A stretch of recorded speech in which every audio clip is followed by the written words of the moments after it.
집합과 명제는 매우 밀접한 관련이 있어요. 그래서 집합에 대한 표현이 명제도 주로 자주 나오기 때문에 그 관계성을 잘 이해를 하셔야 되는데, 명제는 참 또는 거짓을 명확하게 판별할 수 있는 식이나 문장을 보통 명제라 부릅니다. 그러니까 뭐 이런 거 있죠. 1 더하기 2는 4.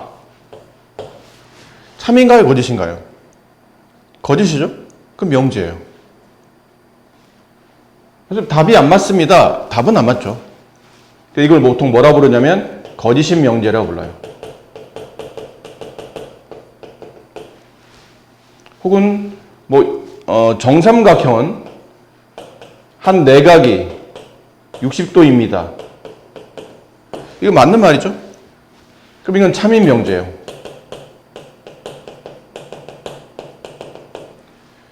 그래서 내가 문장이나 식을 봤을 때 이게 맞구나 틀리구나를 명확하게 객관적 기준에 맞춰서 명확하게 말할 수 있는 거. 내 혼자만의 생각 말고, 그런 거 말고 누구나 다 인정하는 명확한 사실로 구분할 수 있으면 그거를 보통 우리는 명제라고 부릅니다. 그러니까 넌 참 아름답구나. 이건 내 생각이지. 다른 사람은 그렇게 생각하지 않을 수도 있잖아. 그런 것들은 모호한 감탄문, 의문문 이런 것들은 기본적으로 명제가 될 수는 없어요. 이런 것들이 명제, 참거짓을 구분할 수 있으면 명제가 됩니다. 그래서 명제는 보통 나와 있는 것처럼 소문자, 대문자를 쓰는 거는 집합에서 보통 많이 썼죠. 집합 A, 집합 B 할 때는 대문자를 쓰는데, 명제는 주어진 명제를 각각 나타낼 때는 소문자로 나타냅니다. 여기 얘가 나와 있듯이 4는 2의 배수이다. 참이고 그 명제예요. 3은 짝수이다. 거짓이지만 명제입니다. 내 입에서 이거 맞다 틀렸다 구분할 수 있으면 명제가 다 되는 거죠. 근데 100은 큰 수이다.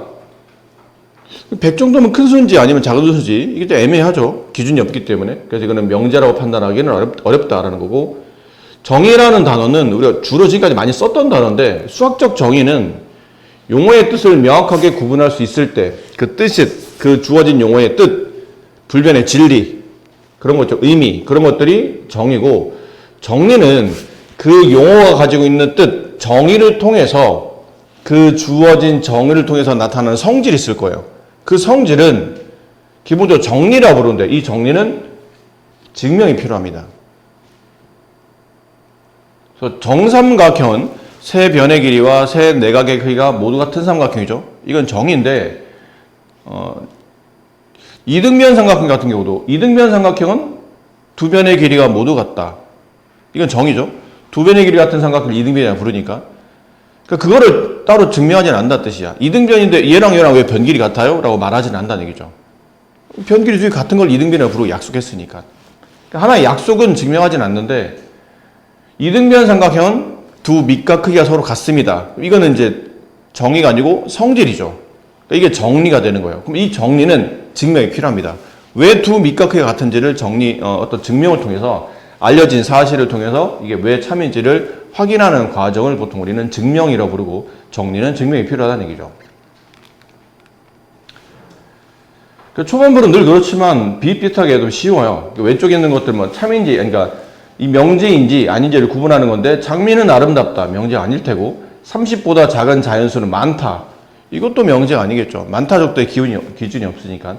한라산은 지리산보다 높다. 이건 명제가 맞겠죠. 이거는 정확하게 그 높이를 재는 도구를 통해서 한라산이 지리산보다 높다는 걸 우리가 알고 있으니까 이건 참인 명제고, 이런 식으로 이제 구분하시면 되고요. 여기는 13번 같은 경우는 정의와 정리를, 13번 쪽에 나와 있는 내용은 이게 정의인지 정리인지를 구분하라는 얘기죠. 그러니까 정의는 그 주어진 단어의 뜻을 말할 때 쓰는 거고, 정리는 성질인데, 평행사변형은 두 쌍대변 길이가 각각 평행사각형이다. 이거는 정의죠. 마름모는 두 대각선이 서로 다른 것을 수직 이등분한다. 이거는 정리죠. 마름모의 정의는 네 변 길이가 모두 같은 사각형이 정의고, 이건 정리입니다. 이런 식으로 정의랑 정리를 잘 구분하시면 됩니다. 자, 다음.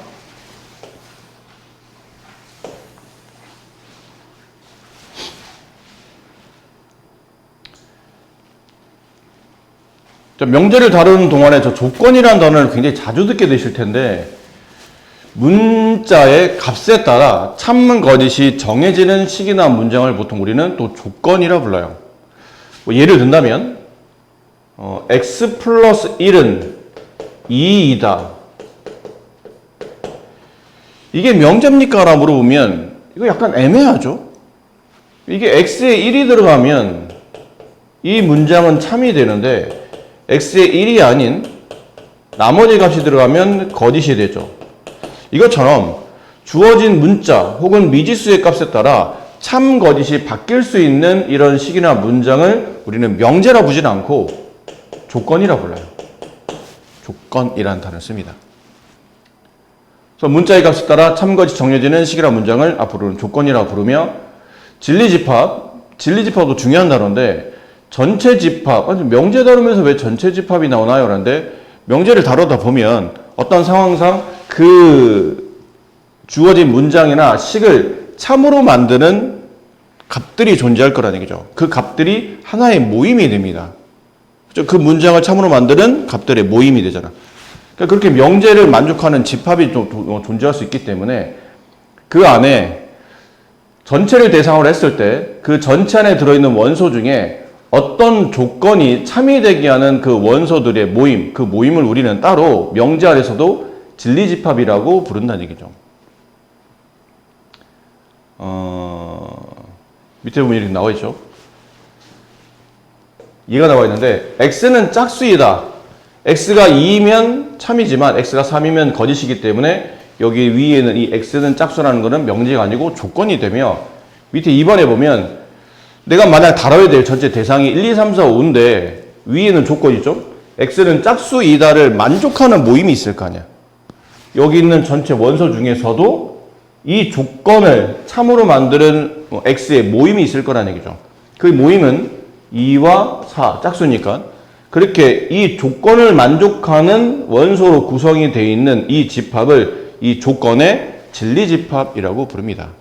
이거 다 용어니까 일단 처음에 좀 받아들이셔야 됩니다. 아, 그렇구나 라는 표현인 거고 위에 보면 참고로 x를 포함하는 조건들을 보통 이렇게 써준다는 거죠. 조건 px, 조건 qx, 조건 rx로 나타내며 보통 생략해서 pqr로 쓰기도 한다라는 건 쓰기도 하고 안 쓰기도 하고 x는 그런 의미로 보인다라는 거죠. 자, 여기도 뭐 크게 딱히 대단히 할 거는 없는데요. 뭐 최근에 배웠던 이제 부등식 연습 겸 여기 두 문제 한번 봅시다. 30번 다음 조건을 만족하는 다음 진리집합을 구하라 라고 되어 있는데 30번 절대값 x 플러스 2가 5보다 작다를 만족하는 진리집합을 구하랍니다. 그럼 저기에 들어갈 수 있는 숫자는 언뜻 생각나는 게 뭐 0이라든지 뭐 1이라든지 이런 수가 있겠지만 소수 분수도 다 되지 않습니까? 유리수 무리수 다 될 테고. 그래서 쓰다 보니 이건 우리가 이렇게 배웠었죠. 절대값이 5보다 작다라는 뜻은 절대값은 원점에서 떨어진 거리를 말하는데 그 0에서 떨어진 거리가 5 미만이라는 얘기예요. 그럼 5까지 가면 플러스 5에 도달했을 테고 왼쪽으로 이만큼 가면 마이너스 5에 도달했을 텐데 그럼 절대값이 5 미만이면 여기 안에 들어있는 숫자를 말하죠. 그 5와 마이너스 5는 포함하지 않아요. 그럼 여기 안에 들어있는 모든 값이 x 플러스 2의 대상이 된다는 뜻이죠. 그래서 x 플러스 2는 마이너스 5보다는 크지만 5보다 작은 숫자. 자, 우리는 근데 이게 이 조건을 만족하는 x의 범위를 찾거나 값을 구하는 거니까 양변이 2를 빼야 되겠네요. 그럼 마이너스 7, x 2를 빼면 3.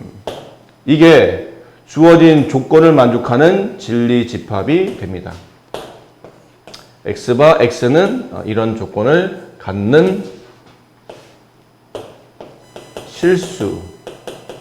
네, 이렇게 써주시면 정확한 조건을 만족하는 진리집합이 완성이 되겠죠. 자연수 전체 집합. 자연수로 돼 있어요? 아, 그러네요. 그럼 이렇게 이렇게 쓰면 안 되겠죠. 특별한 말이 없으면 이렇게 써야 되는데 이건 자연수 집합이니까 x바 x는 1, 2, 3, 뭔 소리예요? 그렇죠? 자연수니까 1, 2, 3, 3 안 되겠네요. 이렇게. 아니면 그냥 이렇게 간단하게 1, 2 이렇게 쓰셔도 되고 31번. 2차 분등식이죠. 2차 분등식 풀이 요령은 우변에 0을 만들고 x제곱의 개수를 양수로 만든 다음에 2차식을 가볍게 인수분해를 통해서 부등식의 해를 구하죠. 인수분해 됩니다. 여기 x, 여기 x, 여기 2, 여기 5. 둘 다 마이너스. 그럼 얘는 x-2, x-5, 0보다 작다. 그럼 범위는 큰 작작 혹은 사이값인데 2차식이 0보다 작으니까 사이값이죠. 그럼 2보다는 크고 x가 5보다는 작다. 따라서 이걸 만족하는 진리집합은 3, 4 이렇게 구성이 되겠습니다. 다음 조건 또는 명제 P에 대해서 P가 아니다를 보통 우리는 아니다니까 부정이라 말해요. 근데 이 부정이라는 단어가 수학적으로 이제 두 가지 의미로 보통 쓰이는데 부정은 말 그대로 아니다라는 용어로 지금처럼 그게 틀렸다라고 말해줄 때 이제 부정이라는 단어를 쓰게 되고 아니면 정할 수 없을 때 해가 너무 많아서 정할 수 없을 때 보통 이를 우리가 부정 방정식이라고 불렀잖아요. x 플러스 y는 1 이런 거예요. 이 주어져 있는 방정식을 만족하는 해는 무수히 많고 그 해를 뭐 특정 몇 개로 정할 수 없기 때문에 보통 이 방정식은 부정 방정식이라고 부릅니다. 그래서 부정이라는 단어는 크게 두 가지 의미로 쓰이는데 여기서는 아니다, 말 그대로 틀렸다라는 표현으로 쓴다는 거죠. 그래서 조건 P가 아니다. 그럼 기호로 수학적 기호를 이렇게 써요. not P, 물결 모양으로 해서 읽을 때는 not P라고 읽으시면 돼요. P가 아니다. 그럼 not P의 다시 부정은 not not P죠. 강한 부정은 긍정이라는 말도 있잖아요. 그래서 아닌 게 또 아닌 거기 때문에 결국은 맞다. 그 P이다 라는 표현으로 쓰인다는 거고 명제 P가 참이면 not P는 거짓이다. 이건 뭐 당연한 말 아닌가요? P가 참이야. 그럼 P가 참인 거를 아니다고 부정했으면 당연히 거짓인 거고 반대로 거짓을 부정하게 되면 참이 되겠죠. 너무 당연한 얘기고 전체 집합에 대하여 조건 P의 진리 집합을 보통 조건은 명제 쓰는 조건은 소문자로 쓰지만 그 조건을 만족하는 진리 집합은 집합이니까 보통 대문자로 씁니다. 이게 썼는데 그럼 선생님 나P라는 거는 P가 아닌 거잖아요. 그렇죠. 그럼 집합에서는 이걸 어떻게 표현합니까? 그러면 P가 아닌 집합, P의 여집합이라고 보통 표현하죠. 그래서 명제에서 나P는 집합에서는 P의 여집합과 같은 의미로 쓰인다라는 거고 밑에 얘가 나와 있네요. 2는 짝수이다. 맞는 말이죠. 쟤를 부정하면 나P는 2는 짝수가 아니다 라는 표현을 이제 쓸 겁니다. 자, 여기도 용어에 대한 그 뜻을 배우는 부분이기 때문에 여기서도 크게 어려울 거는 없죠. 뒤에 이제 부정에 대한 얘기가 나올 텐데 이왕 하는 김에 여기서 다 설명드릴게요. 부정. 어떤 주어진 명제나 조건을 이제 부정할 때 쓰는 단어들인데 그리고의 부정. 서로 어떻게 보면 부정의 관계죠. 그리고의 부정은 또는입니다. 그럼 모든의 부정은 어떤이에요. 이건 무슨 말이냐면 지금 우리 반 학생이 이제 뭐 30명 있어요. 근데 그 30명이 이번 수학 시험에서 모두 100점 받았다. 30명이 모두 100점 받았다. 얘 부정은 뭘까요?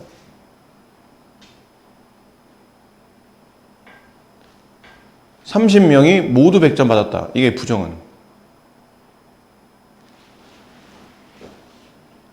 논리적 사고가 필요해요. 사실 명제를 배우는 가장 큰 이유는 논리적 사고를 키우기 위함이라고 보셔도 됩니다. 그럼 30명이 모두 100점 받았다의 부정은 언제 들으면 30명이 모두 100점 받았다가 아닌 거니까 모두 100점 받지 못했다? 이건가? 라고 생각하는데 아니에요. 지금 내가 말했던 거는 30명 중에 우리 반 학생 이렇게 쭉 해서 30명이 있어요. 근데 이 30명 중에 단 한 명도 100점 받지 못한 학생은 없죠. 다 100점 받았다요. 그거를 부정하겠다는 얘기는 그러면 30명은 모두 100점 받지 못했다가 아니고 30명 중에 적어도 한 명은 어떤 학생은 100점 받지 못했다가 된다는 뜻이죠. 근데 내가 말하는 거는 단 한 명의 예외도 없이 모두 100점 받았다는 얘기잖아. 그럼 내 말의 부정, 내 말을 틀린 반대 입장에서 얘기해 보면 그 중에 한 명이라도 100점 받지 못하면 내 말은 부정이 되는 거예요. 이게 논리적 사고입니다. 뭐 극단적인 측면으로 보면 안 된다는 얘기예요. 흑, 백 이게 아니고 명제는 흑과 백을 구분하기 위한 도구일 수도 있겠지만 그 안에는 아주 미세하게 발레라는 게 존재하냐 아냐를 본다는 얘기죠. 발레는 주어진 명제나 주어진 문장이나 식이 참이 아님을 보여주는 예, 이게 발레예요. 발레가 존재하면 그게 부정이 존재하는 겁니다. 그래서 모든의 부정은 모든이 아니다가 아니고 어떤이 돼요. 모든 사람이 100점 받았다의 부정은 어떤 사람은 100점 받지 못했다. 이게 맞는 말이 된다는 얘기죠. 그 크다의 부정은 작다가 아닙니다. 작거나 같답니다. 크다의 반대는 크지 않으면 되는 거잖아. 그러니까 크지 않기 때문에 작거나 같다라고 보통 표현한다는 얘기죠. 이 모든과 같은 의미로 쓰는 단어가 임의의라는 단어가 있죠. 임의의 실수, 그런 뜻은 뭐 실수 전부다를 뜻한다는 뜻이에요.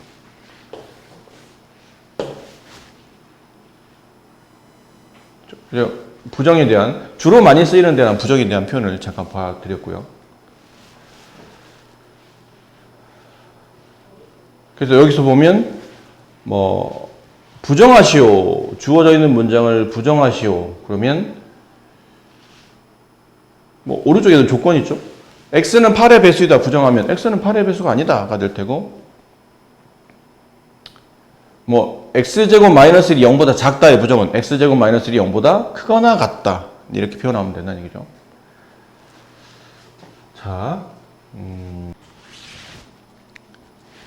자, 이번엔 조건 P 또는 Q, 그 다음에 Q 그리고 P 그리고 Q, 이제 또는과 그리고의 개념. 그러니까 조건이 2개 이상 붙었을 때에 대한 표현이 나오는데, 집합에서 됐었죠. 그 집합 마지막에 유한집합의 원소에게서 셀 때, 문장을 읽고 또는 이란 말이 나오나 적어도 란 말이 나오면 걔는 보통 합집합에 대한 표현을 많이 쓰이게 되고, 그리고 란 말이 나오면 교집합에 대한 개념이 성립하죠. 여기도 마찬가지예요. 명제에서 조건 P 또는 Q라고 한다면 쟤를 집합화하게 되면 조건 P는 라지 P, 조건 P를 만족하는 그 진리 집합이죠. 그 원소로 모여 있는 집합 라지 P, 조건 Q, 진리 집합 라지 Q. 가운데 있는 또는은 집합 표현에서는 합집합으로, 그 다음에 그리고는 교집합으로 보통 표현합니다. 그 걔를 부정하면 P 또는 Q를 부정하면 나 P 그리고 나 Q가 된다. 자, 이게 무슨 말인지 보세요. P 또는 Q, 얘를 부정해요. 그럼 P를 부정하면 나 P가 되고, 또는을 부정하면 그리고가 되고, Q를 부정하면 나 Q가 된다라는 의미죠. 그럼 의미상 이런 거예요. P 또는 Q를 전부 다 부정하면 이 부정이 마치 분배됐으니 P 쪽으로 또는 쪽으로 Q 쪽으로 이렇게 분배됐으니 이렇게 써지는데, 이걸 집합으로 표현할 수도 있습니다. P 또는 Q를 집합으로 표현하면 라지 P, 합집합 라지 Q 이렇게 되겠죠? 그럼 부정할 때 아까 뭐 배웠었어요? not이라는 교는 집합에서는 여집합과 같다고 그랬잖아요. 그럼 지금 우리가 해야 될 게 P 합집합 Q인데 얘를 부정하겠다는 얘기는 여기다 뭘 취하겠다는 얘기냐면 전체 여집합을 취하겠다는 얘기죠. 그 다음 생각나야 될 게 드모르간 법칙이에요. 내려오면서 나 P, 죄송해요. P의 여집합. 드모르간 법칙 보면 여기 있는 여집합이 지수처럼 내려오지만 가운데 있는 합집합은 반대로 이렇게 뒤집어지죠. 이렇게. 그럼 이걸 다시 이렇게 해석할 수도 있다는 얘기잖아요. 나피는 명제로 표현하면, 그러니까 P의 여집합은 명제로 표현하면 나피가 되고, 그리고 교집합은 그리고로 표현되고, Q의 여집합은 나Q로 표현되기 때문에 일맥상통하는 내용이 나타나게 되죠. 이렇게. 또 이런 표현들은 앞으로 자주 또 보시게 될 겁니다. 그래서 조건, 명제에서 우리가 알고 있는 저런 부정의 표현들이 집합화하면 집합에서는 여집합으로 위아래가 결과적으로 같은 개념이 성립한다는 얘기죠. 밑에 것도 마찬가지죠. P 그리고 Q. not P 그리고의 부정 또는 그 다음에 Q의 부정 not Q. 그럼 not P는 P가 아닌 것. P가 아니다. P의 여집합. 또는은 합집합. not Q는 Q가 아닌 것. Q의 여집합. 이렇게. 근데 얘는 다르게 표현하면 우리가 배운 거죠. 드모르간 법칙. P 교집합 Q의 전체 여집합. 이거를 이제 명제 조건화하게 되면 P 그리고 Q. 근데 여집합 이거의 부정 이런 뜻이에요. 그 P 그리고 Q를 부정하게 되면 결과적으로는 not P 또는 not Q가 된다는 얘기죠. 저런 상호 관계를 좀 잘 봐두시면 좋아요. 다음 조건의 부정을 말하시오. X는 소수 또는 합성수이다. 소수 또는 합성수의 부정인 거니까 X는 소수 또는 합성수이다는 뜻은 소수이다 또는 합성수이다 이 뜻이죠. 그럼 걔를 부정한 거니까 X는 소수도 아니고 합성수도 아니다 이렇게 써야 되겠죠. 다시 이게 소수이다 또는 합성수이다 이렇게 써져 있는 거를 한 것씩 문맥을 맞추려고 하다 보니까 소수 또는 합성수이다 이렇게 쓴 거긴데 그럼 이거를 부정하라는 얘기잖아요. 소수이다를 부정하면 소수가 아니다가 되고 또는을 부정하면 그리고가 되고 합성수를 부정하게 되면 합성수가 아니다가 되기 때문에 소수가 아니다 그리고 합성수가 아니다 이거를 한글로 좀 문맥을 가볍게 이으면 소수도 아니고 합성수도 아니다 이렇게 표현할 수 있다는 얘기죠. 밑에 있는 것 이 표현은 부등식에서 우리가 자주 쓰는 표현인데 이 표현이 뭐냐면 X는 2보다 크거나 같다 동시에 그리고 X는 5보다 작다 이 뜻이잖아요. X는 2보다 크거나 같다 그리고 5보다 작다 동시에 개념이에요. 걔를 이제 부정한 거니까 X는 2보다 작다 그리고의 부정은 또는이 되죠. X가 5보다 작다의 부정은 X는 5보다 크거나 같다 이렇게 써집니다. 주어진 조건의 부정은 이게 부정이 된다. 자, 그렇다면 이제 명제에서 배우는 것 중에 가장 중요한 게 뭘까라고 물어본다면 참거짓 구분하는 거겠죠. 명제 뜻 자체가 주어진 식이나 문장을 참인지 거짓인지 구분할 수 있는 형태를 명제라 부르기 때문에 참, 거짓 판별하는 방식이 제일 중요한 겁니다. 근데 이 참, 거짓을 판별하는 방식에 첫 번째로 주로 많이 쓰이는 게 직관적 이해죠.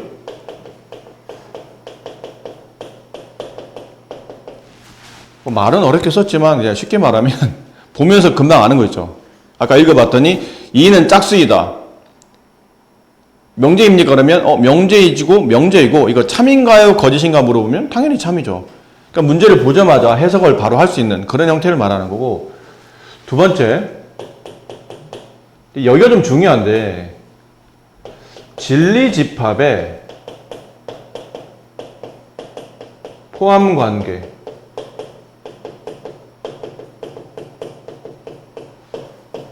이용해서 주어진 명제 참 거짓을 판단합니다. 그럼 진리집합의 포함관계를 쓴다는 건 어떤 겁니까? 그러면 예를 하나 들어볼게요. 2의 약수이면 4의 약수이다. 물론 이거는 위에는 첫 번째 표현법처럼 직관적 이해가 가능합니다. 딱 보면서 이건 참인데? 라고 이제 쉽게 이해할 수 있겠지만 예를 든 거예요. 쉬운 예를 통해서 이번에 진리집합 포함 관계를 가지고 주어진 명제가 참인지 거짓인지 밝히는 과정인데 앞에 있는 2의 약수이다라는 거는 이제 하나의 조건이죠. 어떤 원소가 되냐에 따라 2의 약수가 될 수도 있고 아닐 수도 있잖아요. 그럼 여기를 만족하는 진리집합을 한번 뽑아보자는 얘기죠. 2의 약수를 만족하는 진리집합은 1, 2. 뒤에 4의 약수를 만족하는 진리집합은 1, 2, 4 라고 표현했는데 앞쪽에 뭐뭐 이면 앞에 있는 이 2의 약수의 원소들이 뒤에 뭐뭐 이다에 포함되어 있는 4의 약수에 이렇게 진리집합관에 포함관계가 성립합니까? 라고 물어보면 성립하죠. 그죠? 그럼 이렇게 됐을 때 주어진 문제, 명제는 참이다 라고 얘기를 해요. 이게 진리집합의 포함관계를 쓰는 겁니다. 이해됐나요? 만약 반대로 묻는다면 4의 약수이면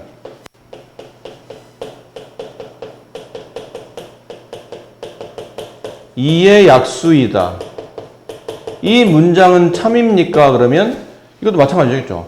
4의 약수의 진리집합 1, 2, 4 2의 약수의 진리집합 1, 2 그럼 1, 2, 4라는 집합이 1, 2에 포함되나요? 그렇진 않죠. 어떤 원소 때문이냐면 4라는 원소 때문이에요. 이 4가 주어진 명제가 참이 아님을 보여주는 예. 그래서 이걸 뭐라 부르냐면 발레라고 불러요. 발레가 단 하나라도 존재하면 주어진 문장은 참이 아닙니다. 그러니까 포함관계 이렇게 성립하지 않죠? 그럼 참으로 보지 않겠다는 얘기죠. 이건 거짓으로 보겠다. 이게 진리집합의 포함관계를 통해서 주어진 명제가 참인지 아닌지 밝히는 과정을 설명드린 거고 마지막에 쓰이는 방식이 대우를 이용하는 거거든요. 그러니까 대우는 아직 안 배웠어요. 뒤에 나와요. 설명서 어쩔 수 없이 이렇게 지금 말씀을 드렸는데 이 세 가지 방식을 통해서 주어진 명제가 참인지 거짓인지 우리는 일반적으로 밝힙니다. 근데 주로 2번이 많이 쓰인다는 거죠. 주로 2번이 많이 써요. 1번은 아까 말한 대로 뭐 내가 따로 설명 안 해도 여러분이 보면 금방 아는 것들이고 보면서 해석할 수 있는 것들이라 뭐 누가 뭐 도와주고 자시고 할 게 별로 없는데 2번 같은 경우가 우리가 명제할 때 주로 많이 쓰이는 표현법이고 2번으로도 잘 안 되거나 주어진 명제에 부정이 좀 많다거나 이럴 때는 대우를 활용해서 주어진 명제 참 거짓을 판단하기도 합니다. 자, 이러다 보니까 그 명제를 구분하기 위한 좀 더 세부적 조건이 필요하거든요. 아까 얘기했던 앞에 있는 게 뒤에 있는 거에 완벽히 포함되냐 포함되지 않냐를 가지고 참인지 거짓인지를 구분하고 있잖아요. 그러면 이 앞에 있는 것과 뒤에 있는 것에 대한 약속이 필요하다는 얘기지. 이 앞에 있는 걸 뭐라 부르고 뒤에 있는 건 뭐라 부를 것이며 이들 어떻게 구분하는지 이걸 이제 공부하게 될 텐데 보통 우리가 명제를 얘기할 때 저 표현 있죠?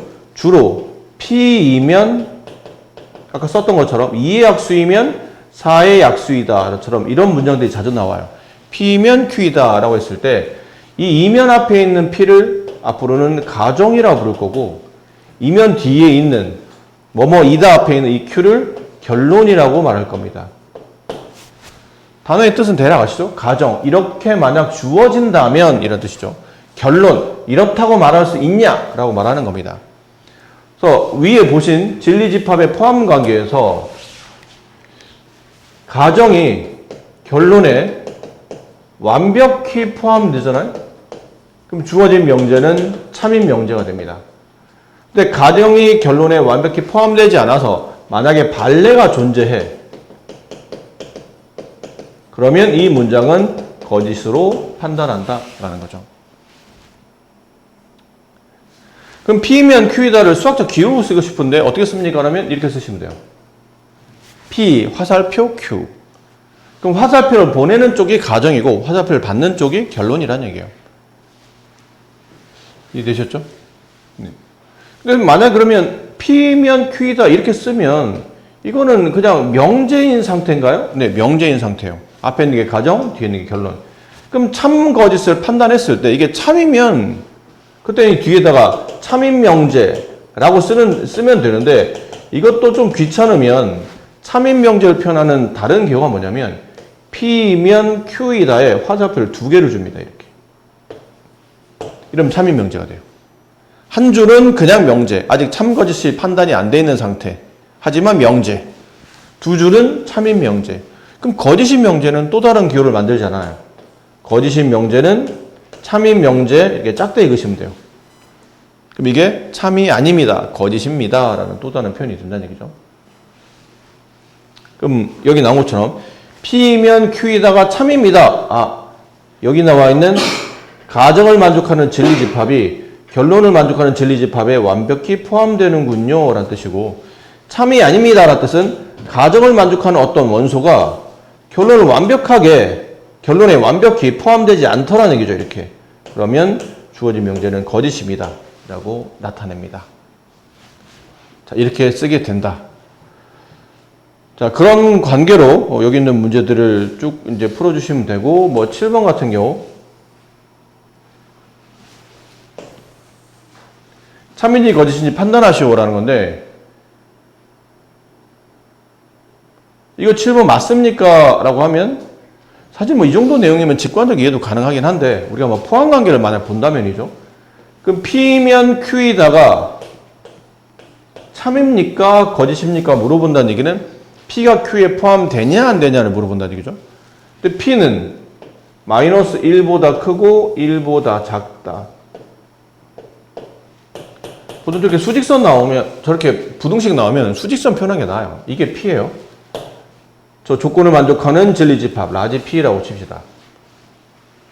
그럼 저기 X가 2보다 작거나 같다. 제가 이제 Q가 되겠죠. 그럼 저거를 만족하는 진리집합을 부등식을 여기 있는 수직선에 나타낸다면 2는 여기 있겠잖아요. 2. 그럼 걔보다 작거나 같다. 쭉이죠. 이게 Q예요. 그러고 보니까 P가 Q에 완벽히 포함된다고 말할 수가 있네요. 그래서 이 명제는 참인 명제가 된다. 이렇게 써주십니다.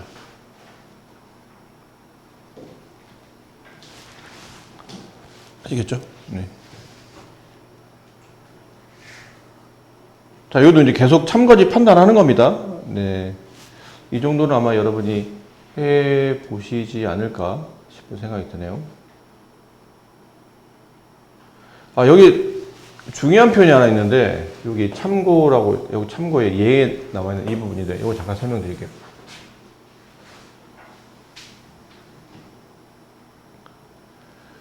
아까 우리가 발레라는 걸 했었잖아요?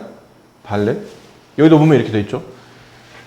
전체 집합을 자연수 집합으로 봐도, 얘가 전체 집합을 자연수로 보고, P는 4의 약수, Q는 8의 약수, R은 6의 약수라고 돼 있는데, 쓰고 나서 보니까 4의 약수는 네.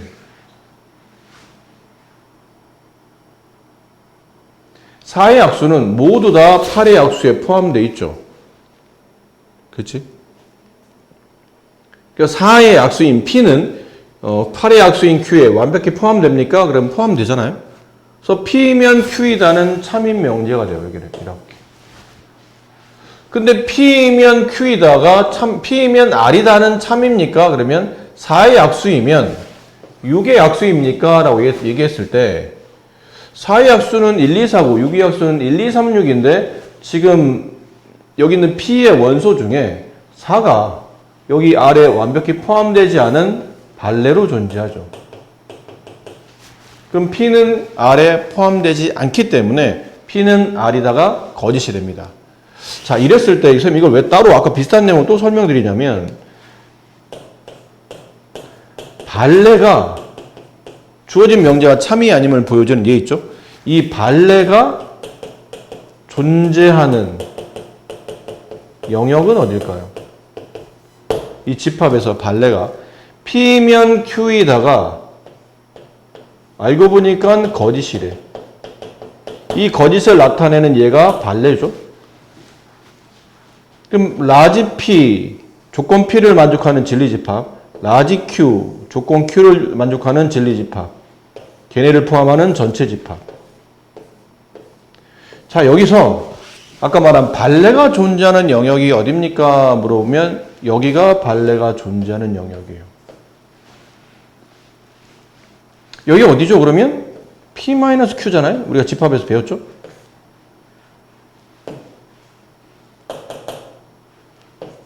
P-Q.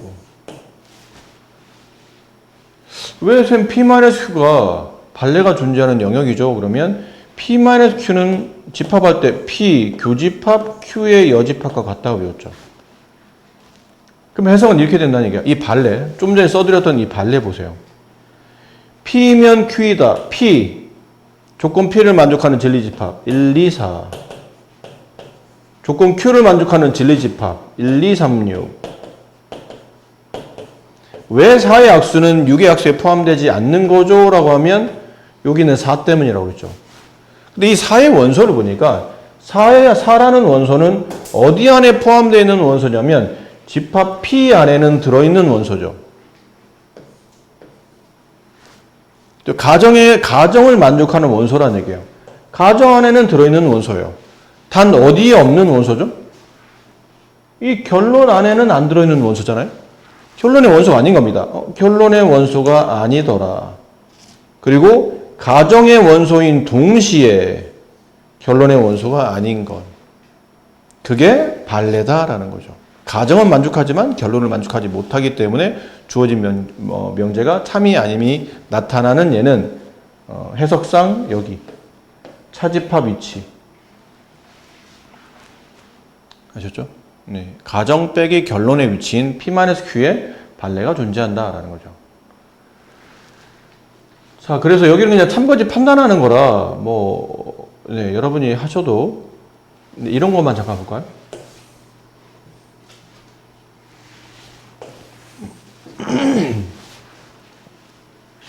PQ의 진리집합에 대해서 걔네를 라지 P, 라지 Q라 불렀는데 P면 나Q가 참이랍니다. P면 나Q가 참이라고? 좀 이해가 안 되죠? 저럴 때는 빠르게 집합으로 표현하는 게 나아요. 라지 P가 나Q, Q의 여집합에 참이다? 완벽히 포함된다라는 뜻이야. 이거 앞에서 배웠는데 P가 나Q에 포함된다? 이거 P와 Q는 무슨 관계일 때죠?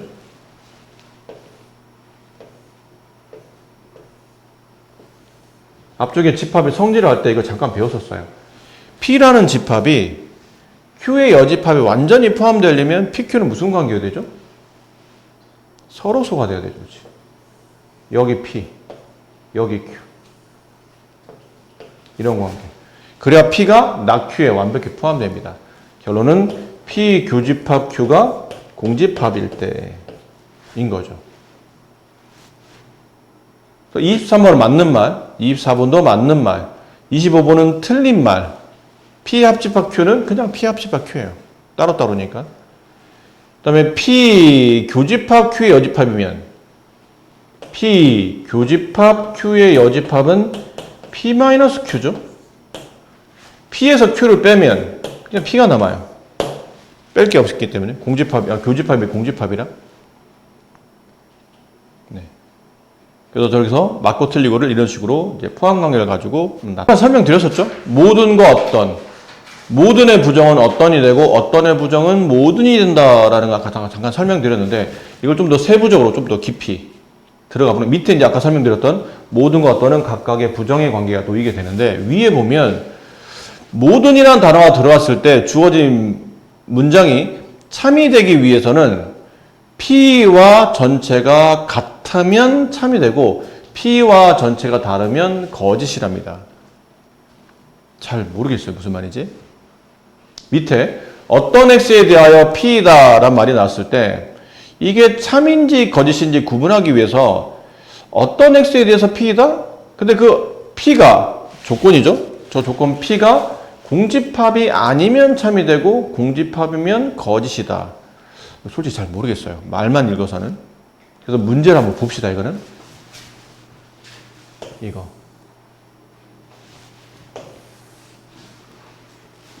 전체 집합이 더한 것 같은데 이 명제의 참 거짓을 이제 판단하는 겁니다. 1, 2, 3, 4, 5, 6이 전체 집합인데 모든 X에 대하여 X는 1 이상 6 이하이다. 이게 맞는 말인가요?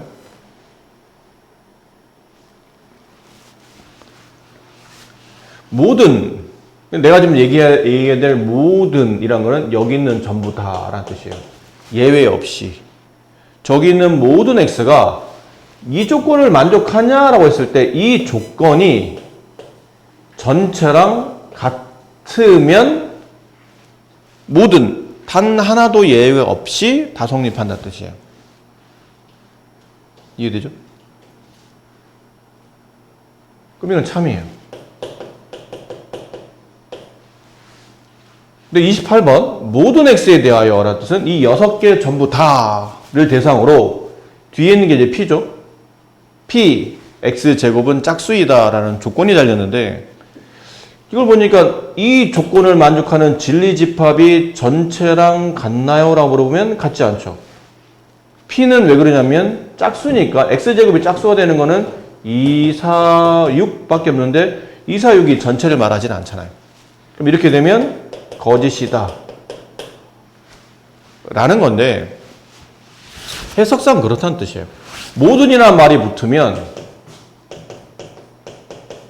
예외가 존재하면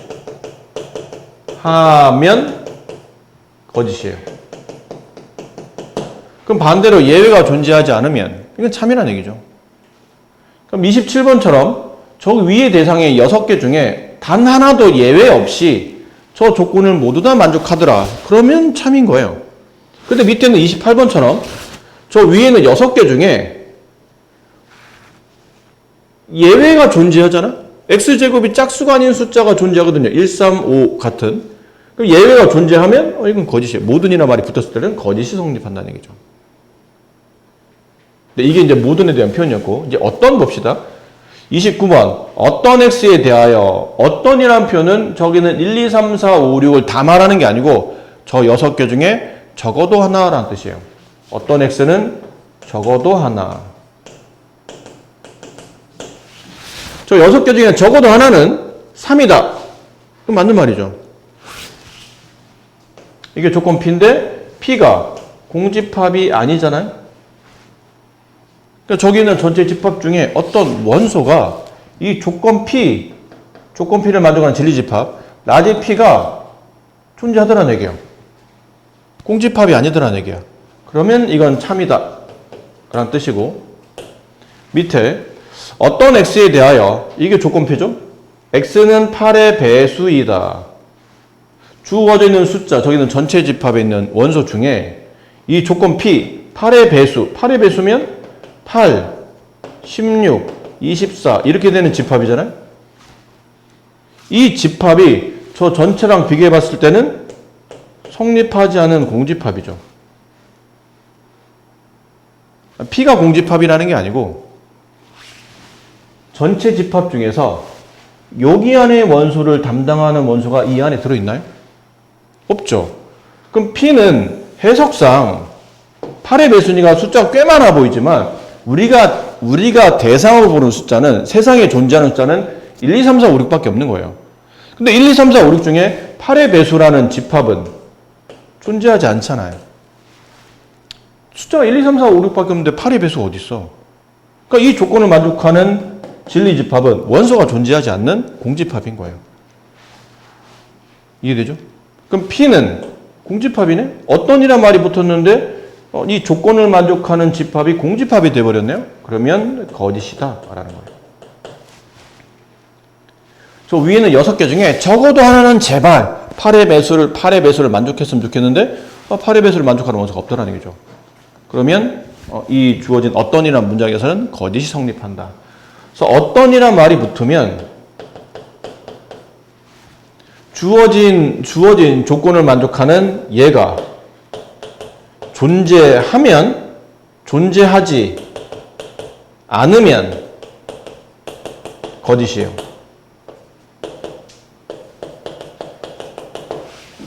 어떤이란 말이 붙었는데 존재하지 않아. 저 조건을 만족하는 원소는 이 문제의 구조상 존재하지 않아. 그러면 거짓. 존재하기만 하면 그럼 반대로 참이라는 얘기죠. 그런 의미로 해석합시다 라는 표현이에요. 그래서 뭐 이런 문장들 있잖아요. 뭐 31번 같은 경우는 이런 거는 그냥 읽어도 될 것 같긴 한데 모든 실수의 x에 대해서라는 건 단 하나도 예외 없이 그럼 실수 전부 다 양, 영, 유리수, 무리수, 소수, 분수 전부 다 모든 실수 x에 대해서 실수의 절대값은 0 이상인가요? 예외 없나요? 아까 모든 붙으면 예외 없으면 참, 예외가 존재하면 거짓이라고 했죠. 이건 예외 없이 성립하나요? 모든 실수는 절대값 취하면 0 이상인가요? 이걸 고민한다고? 야, 실수는 큰 범위에서 세 개로 구분하지 않습니까? 양수, 영, 음수. 큰 범위에서 본다면 이렇게 세 가지로 종류로 구분할 수 있죠. 물론 그 안에는 뭐 여러 가지 유리수나 무리수나 포함이 되어 있겠지만 결과적으로는 양 아니면 영 아니면 음이야. 그 수의 절대값 취하면 다 0 이상이죠. 이 20, 31번은 이건 참이 되는 거죠. 예외가 없기 때문에. 그럼 32번은 모든 무리수 전부 중에 예외 없이 제곱하면 유리수입니까? 아닌 것도 있잖아요. 뭐 1 플러스 루트 2 이거 무리수인데 1 플러스 루트 2를 제곱하면 3 플러스 2 루트 2 이거 무리수거든요. 예외가 존재하네. 그럼 모든이라는 말을 붙이면 안 된다는 얘기죠. 32번은 틀렸다 말이 되고. 어떤이라는 단어 33번 어떤 실수 x에 대해서라는 것은 실수 중에 아무거나 적어도 하나 라는 뜻이에요. 어떤 거라도 그 실수의 루트를 씌우면 0보다 작아지는 게 존재하나요? 어떤 숫자의 루트 씌워서 0보다 작아지는 거는 실수야 허수야? 이게 생각 잘해야 돼.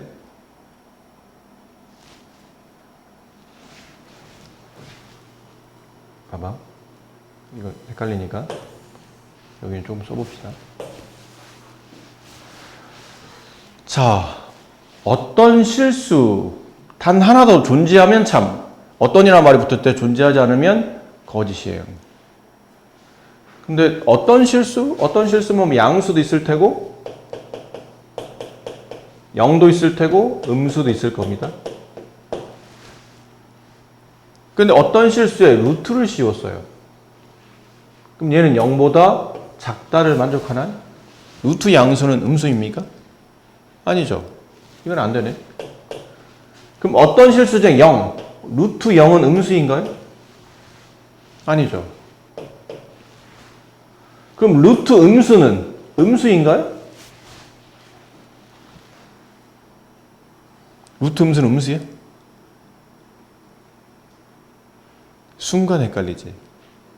이거 우리 앞쪽에 이제 고등수학 상할 때 고등수학 1화 때 배웠던 그 복소수에 대한 개념이기 때문에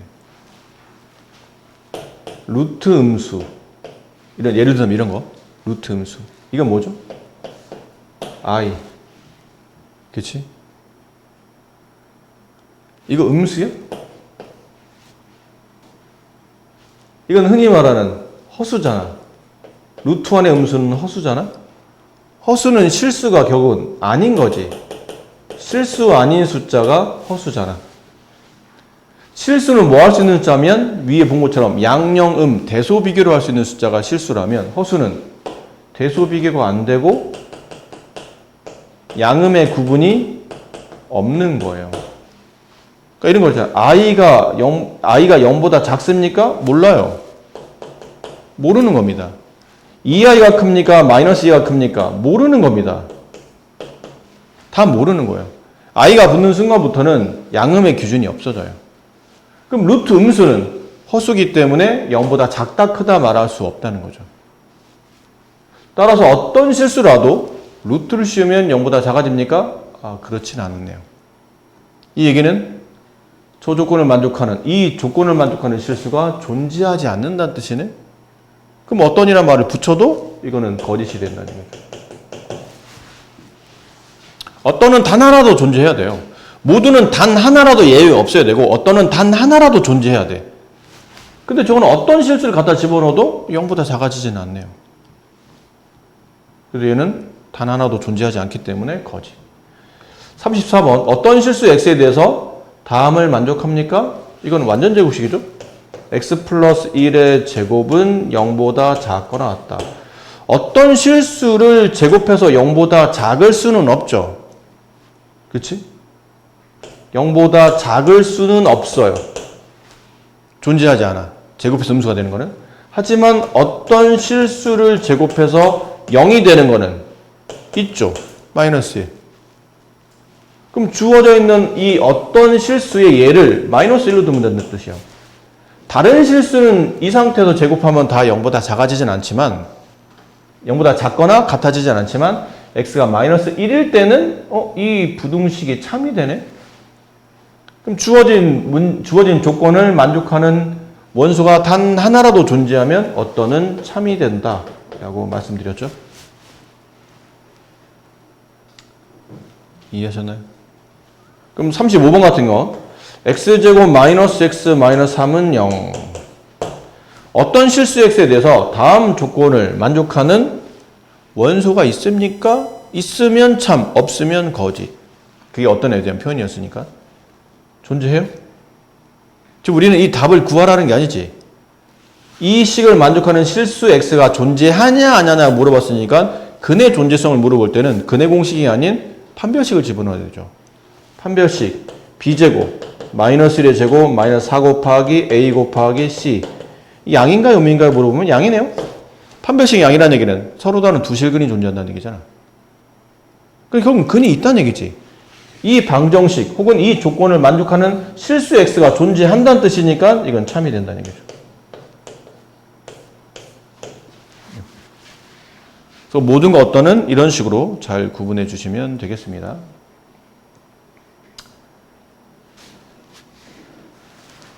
자, 명제 역과 대우.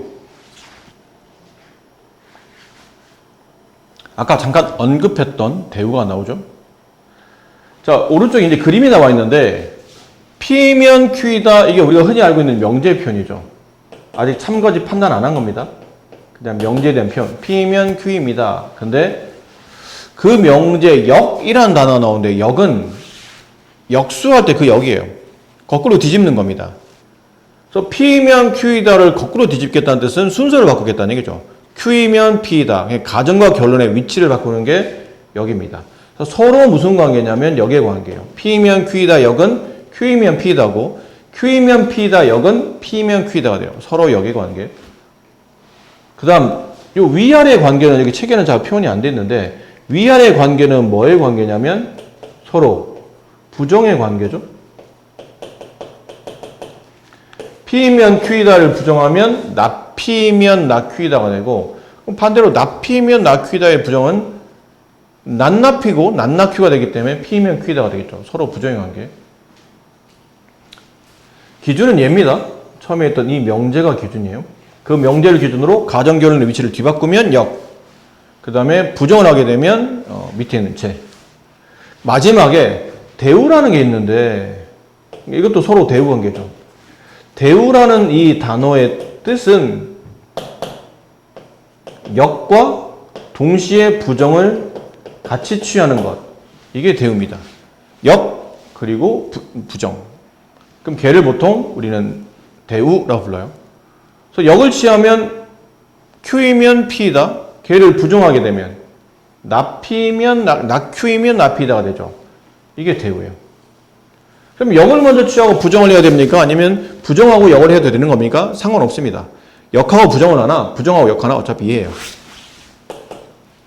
대우가 굉장히 중요한데 대우가 왜 중요한 겁니까? 그러면 왜 중요하냐면 주어진 명제 참 거짓과 그 명제 대우의 참 거짓은 서로 같기 때문이에요. 여기 나온 것처럼 P면 Q이다가 참이야. 그럼 그 대우인 Q이면 나P이다도 참이 돼요. 근데 P면 Q이다가 거짓이야? 그럼 그 대우인 나Q이면 나P이다도 거짓이 됩니다. 그래서 명제 참거짓 판단하기 애매할 때는 그 대우를 통해서 참거짓을 판단하기도 한다라고 아까 잠깐 말씀드렸던 그 부분이에요. 아셨나요? 네. 이거에 대한 추가 설명은 다음 시간에 하는 걸로 하고 지금 시간상. 자, 그러면 이제 밑에 있는 문제 봅시다. 주어진 명제 7번부터 주어진 명제 참 역과 대우를 말하고 참거짓을 판단하시오라고 되어 있는데 예를 든다면 뭐 이렇게 두 개 봅시다. 다 할 수는 없으니까. 주어진 명제 역과 대우를 일단 말해라. 말해라고 했으니까 말을 해야 되겠죠. 역부터 9번의 역은 x는 0이 x, y가 0이면 x는 0 또는 y가 0이다. 예, 역은 x가 0 또는 y가 0이면 xy는 0이다. 이게 역이 될 테고, 그 다음에 대우는 이 뒤집어 놓은 역의 부정을 취하면 되죠. 부정. x가 0이 아니다. 그리고 y도 0이 아니다. 그러면 xy는 0이 아니냐? 이 뜻이겠죠. 그럼 첫 번째 역부터 x가 0 또는 y가 0이면 xy는 0입니까? 네, 이건 참이죠. 네. 근데 알아둬야 될 게 명제 참거짓과 역의 참거짓은 서로 관계없어요. 명제는 참인데 역이 거짓일 수도 있고 명제는 거짓인데 역이 참일 수도 있어요. 그러니까 명제와 역은 서로 참거짓이 같을 수도 있고 다를 수도 있기 때문에 잘 모르는 각자 비교를 해봐야 돼요. 근데 대우는 x가 0이 아니다. 그리고 y가 0이 아니다. 그러면 xy는 0이 아니냐. 부정이 너무 많으면 사실은 해석하기 어렵죠. 아닌 걸 막 떠올릴 게 보통 그런 것과 아닌 걸 떠올릴 때 일반적으로는 아닌 게 얘기가 더 많아요. 그러다 보니까 그 아닌 거, 그 많은 아닌 것 중에 이게 맞나 안 맞나를 판단하기 어렵더라는 얘기죠. 그래서 보통 부정이 많으면, 그러니까 이건 오히려 얘를 명제로 보고, 이게 만약에 명제야? 주어진 명제 이렇게 나왔어요. 지금 이게 대우라고 얘기는 했는데, 이게 대우는 맞아요. 주어진 명제 대우는 맞는데, 만약 이게 명제로 출현했을 때는, 이 명제 왜 이렇게 부정이 많지? 아, 부정 많으면 이게 해석하기 좀 어려운데? 그러면 이 명제의 대우를 취하는 겁니다. 이 명제의 대우는 얘겠죠. 부정이 없는 상태로 보라는 얘기예요. 그럼 xy가 0이면 x는 0 또는 y가 0이냐? 그렇잖아요. 둘을 곱해서 0이 돼? 그럼 최소한 둘 중에 하나는 0이어야 되잖아. 우리가 그렇게 배웠으니까. 주어진 명제의 대우가 참이네요? 그럼 이 명제도 참이 된다. 이렇게 판단할 수 있다는 얘기죠. 물론 이 자체라도 이 정도 문제는 판단할 수 있는데 보통은 부정이 좀 많으면 일반적으로 대우를 취해서 문제에 대한 참거짓이나 조건에 맞는 답을 구해내는 경우가 많다는 얘기죠. 뭐 이런 거예요.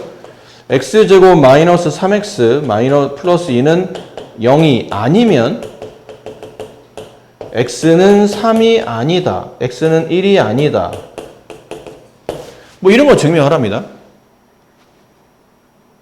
참인지 거짓 증명하래. 그러면 순간 경직이 되죠. 스턴. 가만히 있어봐. 근데 이 명제의 대우를 취해보면 x가 1이면 x제곱 마이너스 3x 플러스 2는 0이냐? 라고 물어봤는데 당연히 이 방정식의 해가 1이 있잖아. 그럼 x 1제곱이면 이건 당연히 0 되겠죠. 그럼 이건 참이네? 그럼 얘도 참이라는 얘기예요. 그래서 이제 문제를 바꾸는 거죠. 이렇게 바꿔버려요. 여기를 플러스 a 이렇게 주죠. 다음 주어져 있는 명제가 참이 되기 위한 a 값을 구하시오. 이렇게 나와요. 주어진 명제가 참이 되기 위한 a 값을 구하시오. 이렇게 되면 뭔 말이야가 되죠. 뭐라는 거야 이게. 근데 이게 참이라고? 얘가 참이면 이 명제의 대우도 참일 텐데? 그럼 대우를 구해봅시다. x가 1이면 x제곱 마이너스 3x 플러스 a는 0이다가 참이 되므로 따라서 x를 여기다 대입할 수 있다는 얘기죠. 1 마이너스 3 플러스 a는 0. 따라서 a 값은 2가 성립한다. 이렇게 풀어가는 겁니다. 그러니까 대우가 심심치 않게 이럴 때 쓰인다는 거고, 밑에는 10번 문제 역을 취하시오. 그러면 반대로 쓰면 되는 거예요. 귀찮아서 그래서 써야죠. 참고지 판단해야 되니까. 이렇게 되면 a 플러스 b는 양수입니까? 이거입니까? 라는 거죠. 이게 대우를 취하시오. 주어진 역에 다시 부정을 취하면 되니까 a가 0보다 작거나 같다. 그리고 b도 0보다 작거나 같다. 그렇게 되면 a 플러스 b는 0보다 작거나 같으냐? 이런 표현인 거죠. 역은 참인가요? a가 0보다 크고 b가 0보다 크면 둘을 더해 양수인가요? 아니죠. 반례 찾아보세요. 참이 아니라면 반례가 존재하잖아. 예를 들면 a가 마이너스 100, b가 1 이런 거예요. 또는이라는 건 뭐죠? 둘 다를 만족하는 게 아니고 둘 중에 하나만 만족하면 된다는 뜻이에요. 적어도 하나를 만족하면 되는 거니까. 그럼 a가 양수 또는 b가 양수다라는 뜻은 a는 음수인데 b가 양수이면 이 조건을 만족하는 거죠. 그럼 둘을 더해서 양수인가요? 아니네요. 네. 이 명제는 거짓이 된다. 밑에는 그 대우. X가 A가 0보다 작거나 같고, 그러니까 0을 포함한 음수이고 B도 0을 포함한 음수일 때 둘을 더하면 0 이하의 숫자가 나온다. 이거 맞나요? 네, 이건 맞는 말이죠. 당연히 0 이하의 숫자와 0 이하 숫자를 더하면 최대값이 0이라 둘을 더해서 만들어지는 최대값은 0이고 나머지는 다 음수겠죠. 이건 맞는 말이 된다. 이게 참이니까 그래서 얘도 참이 된다. 그래서 둘을 더해서 양수이면 둘 중에 하나는 적어도 양수가 되느냐? 맞는 말이 된다라는 거죠. 아시겠죠? 네. 판단은 지금처럼 대우를 할 수도 있고 다른 방식을 할 수도 있는데 여기서는 이제 대우를 위해서 설명하고 있는 것 같고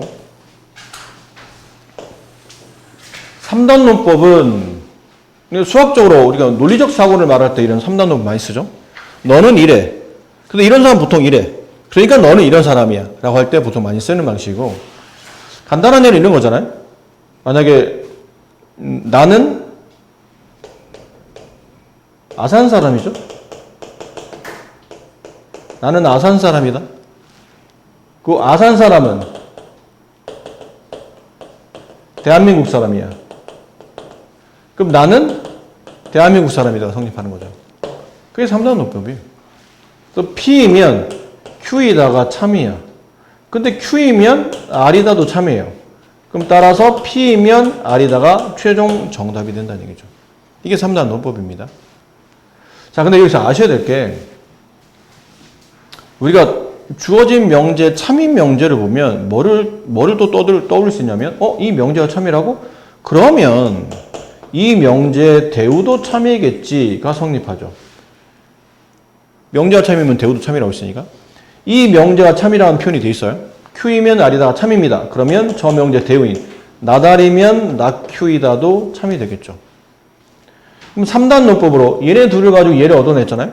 그럼 다시 이 명제 대우인 나달이면 나피다도 참이 됩니다.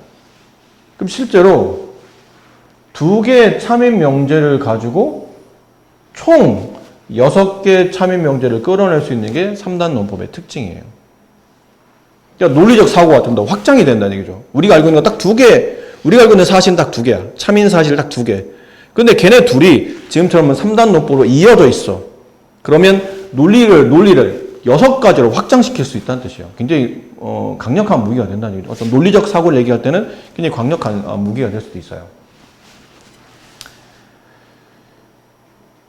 자, 포함관계는 당연하겠죠. P면 Q이다.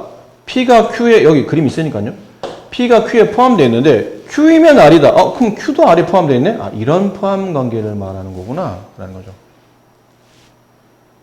그러다 보니까, P도 R에 포함되어 있구나. 라는 걸 알 수 있어요. 이해되셨죠? 명제와 집합은 뗄래야 뗄 수 없는 관계니까 서로 밀접한 연결고리를 가지고 문제를 봐주셔야 됩니다. 자, 이거 잠깐만 해볼게요. 요 4가지 정도만 해볼게요.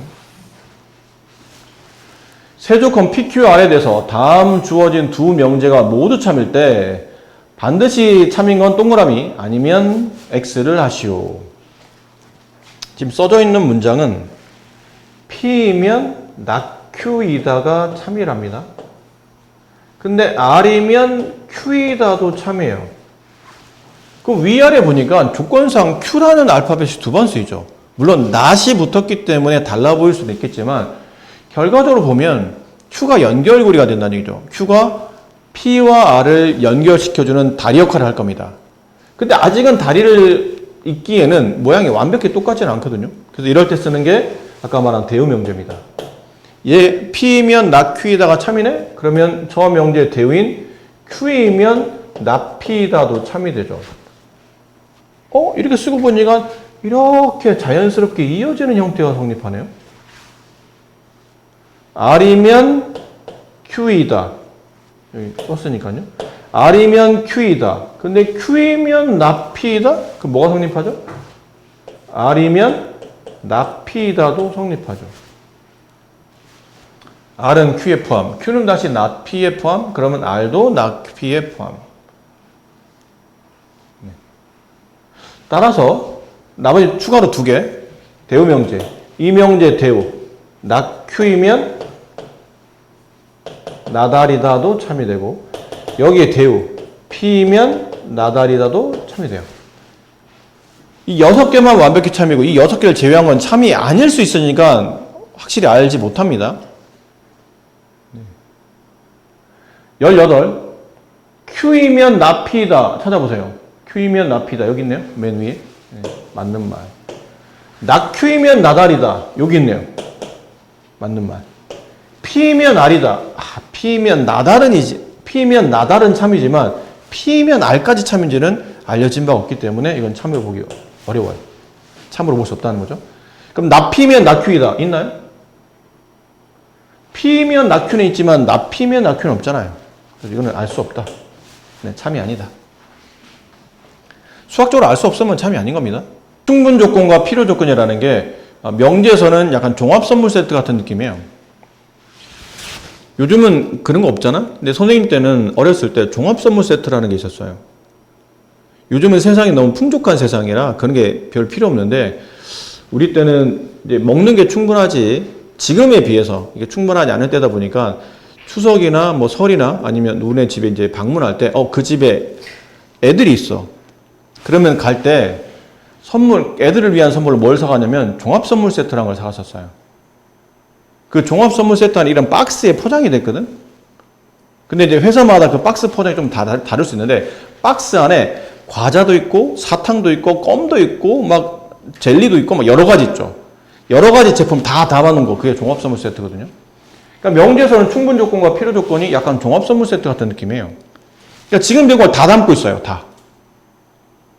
그러니까 어떻게 보면 지금까지 배웠던 명제를 네가 충분히 잘 이해했냐를 물어볼 때 마지막에 나와 있는 너 충분 조건, 필요 조건 잘 이해했어? 이 말과 큰 차이가 없다고 보셔도 돼요. 가장 중요한 단원이라고 보셔도 됩니다.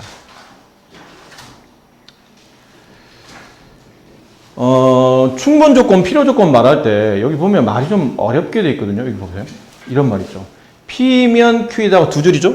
참이라는 뜻인데 요 위에 보면 P는 Q이기 위한 충분이라고 돼 있죠?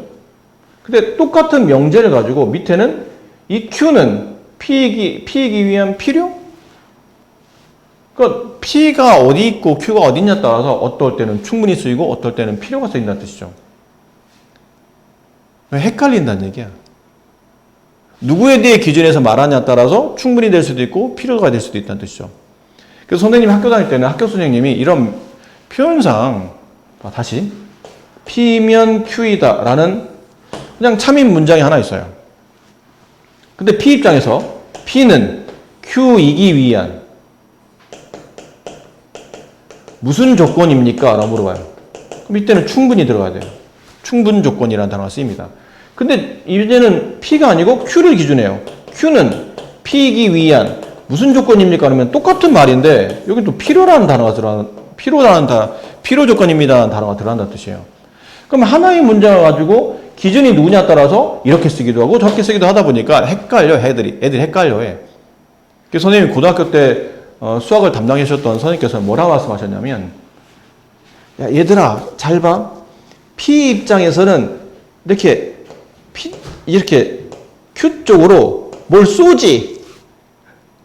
그 총을 쏜다고 생각하면 돼 얘들아 그러면서 그 치읓자 있잖아. 치읓 때문에 충분을 이제 끌고 가시는 거예요. 약간 맥락을 그 이어서. P는 Q 쪽으로 총을 쏘잖아. 그러니까 P는 Q이기 위한 말이 나오면 충분이야 라고 그러고 반대로 Q가 그럼 애들이 그럼 선생님 Q는요? 그러면 Q 입장에서 본다면 Q는 P한테 총을 맞았잖아. 그럼 뭐를 흘려? 그러면 P요. 그러면 그래서 필요 조건인 거야. 뭐 이런 식으로 설명하셨었어요. 헷갈리니까 그렇게 이해하라고. 선생님 이렇게 설명드릴게요.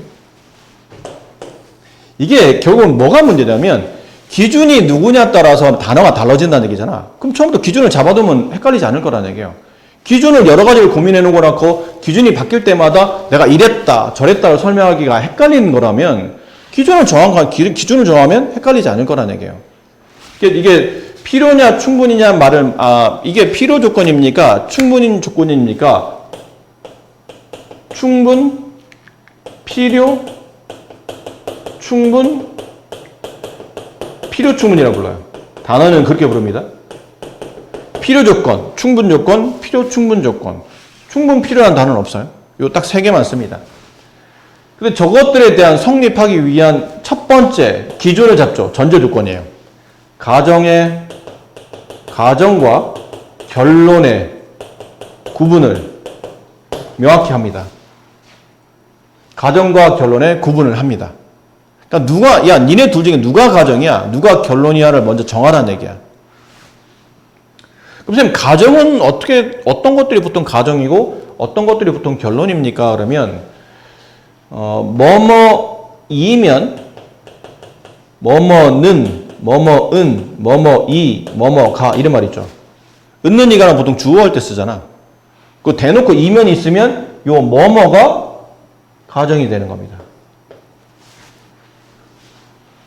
혹은 뭐뭐이다, 뭐뭐하기 위한, 뭐뭐하기 위해서 뭐 이런 단어가 나오잖아요. 그럼 이 뭐뭐가 결론이에요. 그렇게 가정과 결론을 구분하시면 됩니다.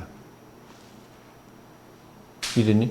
그래서 이런 문장이 나오면 사의 약수이기 위한 이의 약수는 뭐 이런 말이 나오잖아요. 그러니까 이런 말이 나오면 앞에 나온 게 가정, 일반적으로 뒤에 나온 게 결론이라고 우리가 생각하는데 이렇게 나오면 잘못 표현된 겁니다. 뭐뭐 하기 위한은 결론이고 뭐뭐는 보통 명제 가정이기 때문에 한글로 쓰기는 이렇게 쓸 수도 있지만 수학적 표현으로는 바꿔놔야 돼요. 2의 약수는 4의 약수이다. 이렇게 바꿔놔야 돼요. 얘가 가정, 얘가 결론 이렇게 되는 겁니다. 근데 가정, 결론, 부정 이것도 쓰다 보면 P는 무조건 가정인가요? 아니에요. 아까 역도 봤잖아. 역 같은 케이스도 하나의 명제죠. 역도 명제입니다. 근데 주어진 명제 P면 Q이다, 역을 취하면 Q이면 P다가 되잖아. 그럼 역에서는 Q가 가정이고 P가 결론이 되는 거예요. 그러니까 PQ가 무조건 가정, 결론을 말하는 건 아니지만 일반적으로 특별한 말 없으면 보통 P는 가정으로 많이 쓰이고 Q는 결론으로 많이 쓰이지만 지금 선생님이 말하는 거는 PQ를 말하는 게 아니고 이게 가정, 이게 결론이 된다 뜻이에요. 그럼 지금 말한 문장을 읽으시고 가정, 결론을 정확히 일단 구분하라는 뜻이야. 구분해놓고 이제 두 번째, 이제부터는 이제 어렵잖아요. 구분을 해놨으니까. 주어진 문장과 가정, 결론을 구분했는데, 가정이 결론하기 위한 명제가 참이에요. 명제만 참. 근데 그 역은 거짓. 이렇게 되면 이 조건을 가정이 결론하기 위한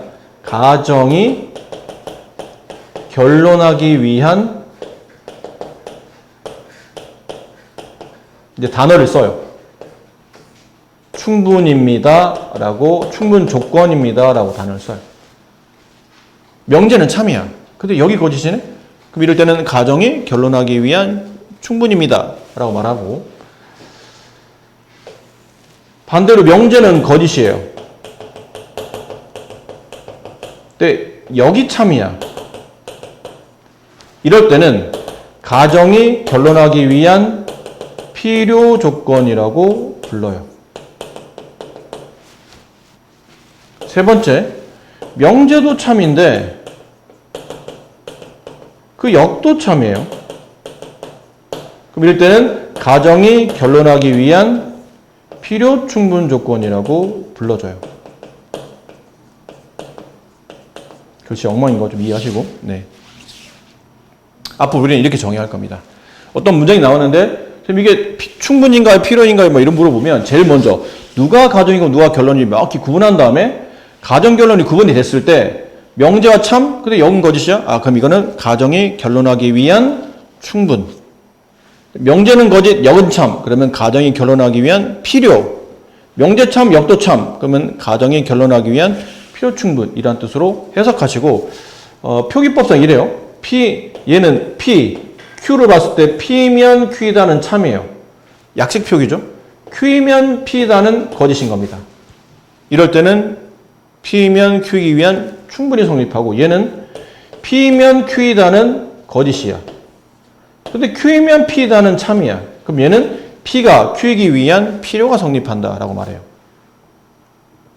마지막, P도 Q의 참이 되고 Q도 P의 참이 될 때, 이때는 P면 Q이다가 필요 충분이 됩니다.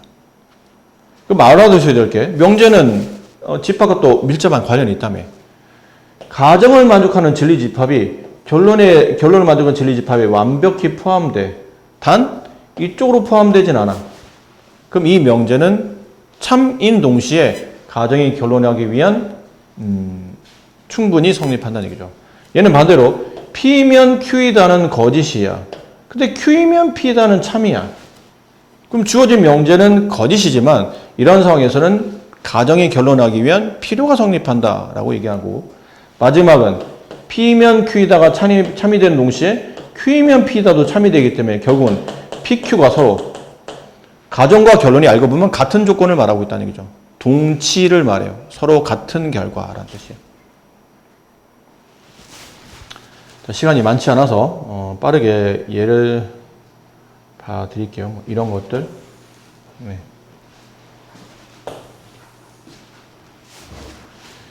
자, 27번. P가 제고 Q가 제요. 근데 문제는 정확히 문제 자체가 뭐를 구분해놨죠? 가정과 결론을 미리 구분해 준 겁니다. 고맙게도. 이해되시죠? 네, 가정 결론을 구분해놨어요. 여러분이 첫 번째 가정 결론을 구분할 필요는 없다는 얘기죠. P가 가정이고 Q가 결론이라는 뜻이에요. 그럼 그건 됐고 이제 남은 건 두 번째. 그럼 P가 Q이기 위한 참인가요? 라고 물어본다면 X제곱 플러스 Y제곱은 0이야. 그럼 절대값 X 플러스 절대값 Y도 0인가요? 그렇죠. 그러면 X제곱 Y제곱 0이 되려면 각각 0이 돼야 되거든. 그럼 각각 0인 것의 절대값 채도 0이니까 0 더하기 0은 0 맞겠죠? 그럼 반대는 참인가요? 반대도 참이죠. 절대값끼리 더해서 0이 돼야 되는데 절대값은 0 이상이잖아. 하나라도 만약 0이 아닌 수가 들어가면 더해서 0 될 수는 없거든요. 이것도 맞는 말이에요. 그럼 P이면 Q이다. 참거짓. 참. Q이면 P이다. 참거짓. 참. 그럼 둘 다 참? P는 Q이기 위한 필요 충분 조건이 성립합니다. 30번. X제곱이 9. 그 다음에 Q는 절대값 3이, 절대값 X가 3. 아, 이거 둘 다 그러네. 자, 이거 재미없으니까. 이거 둘 다 필요 충분이라. 요거 한번 해볼게요. 네, 29번. 자, 일단은, 충분 필요부터 한번 해볼게요. P면 Q이다. P면 Q이다는 참인가요? X가 양수이면 1 이상입니까? 그건 아니잖아. 아니야. X가, 이게 만약 헷갈리면, 저게 부등식 헷갈리면 수직선에 그리는 게 좋다고 그랬죠. P의 조건은 0보다 큰 거예요. 이게 P야. Q는 1 이상인 숫자야. 1 이상인 숫자. 이게 Q예요. 그럼 P가 Q에 포함되나요? 아니죠. Q가 P에 포함되잖아. 그럼 이 얘기는 Q가 P에 포함되기 때문에 이쪽은 참이야. 하지만 P가 Q에 포함되진 않잖아. 그럼 이쪽은 거짓이라는 얘기죠. 됐나요? 그럼 이렇게 되면 P는 Q이기 위한 무슨 조건입니까? 명제는 거짓, 0만 참. 필요.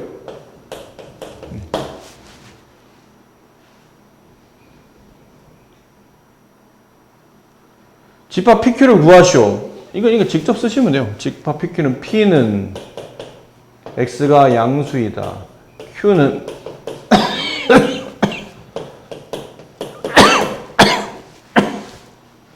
포함 관계는 Q가 P에 포함된다. 그렇죠? 그럼 이 관계가 성립한다는 얘기잖아요. 단 P는 Q에 포함되지 않는다. 이 관계. 어떤 조건입니까? 필요입니다.